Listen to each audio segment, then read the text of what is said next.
Le CEFES. Je suis à l'état civil Abdoul Samad Kaboré. Je suis le premier adjoint au coordonnateur général du CEFES, chargé à la formation et à l'encadrement. Aujourd'hui, nous allons aborder ensemble le principe de l'égalité administrative. L'action administrative n'est pas libre. Elle est limitée par l'obligation de respecter certaines règles de droit. Tel est le sens du principe de l'égalité, l'une des pièces maîtresses du droit administratif burkinabé. Ce principe doit être compris dans le sens le plus large possible, c'est-à-dire au sens lato sensu.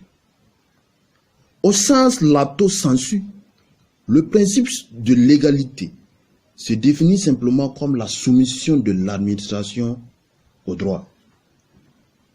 Ce principe est une garantie de l'état de droit et il permet donc de protéger l'individu face à l'arbitraire de l'administration.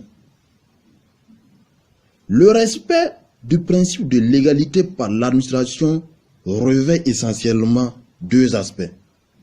D'une part, ce principe s'exprime dans un rapport de non-contrariété et de non-incompatibilité. Dans ce sens, les organes des autorités administratives ne doivent rien faire qui soit contraire à une règle de droit. L'administration agit alors légalement lorsqu'elle adopte un comportement qui n'enfreint pas le droit. D'autre part, ce principe s'exprime également dans un rapport de conformité. Cela signifie que tous les actes des autorités administratives doivent être conformes à la réglementation en vigueur. L'administration ne peut faire que des actes conformes à la réglementation. Par exemple, un arrêté ministériel doit être conforme à la loi. Un arrêté ministériel doit être conforme à la Constitution. Un décret doit être conforme à la loi. Un décret doit être conforme à la Constitution, etc.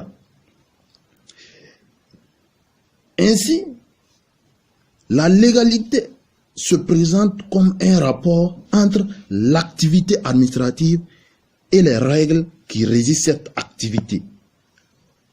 Mais quelles sont ces règles que l'administration ne peut pas méconnaître et dont la violation est de nature à entraîner une sanction juridictionnelle? Ces règles sont constituées non seulement par la loi, mais aussi par d'autres normes, telles que la Constitution, les traités internationaux, les actes administratifs généraux, tels que les règlements, ainsi que les actes administratifs individuels. Il y a en plus de cela la jurisprudence. C'est l'essentiel de ce qu'on pouvait dire sur le principe de l'égalité administrative. Merci pour votre aimable attention.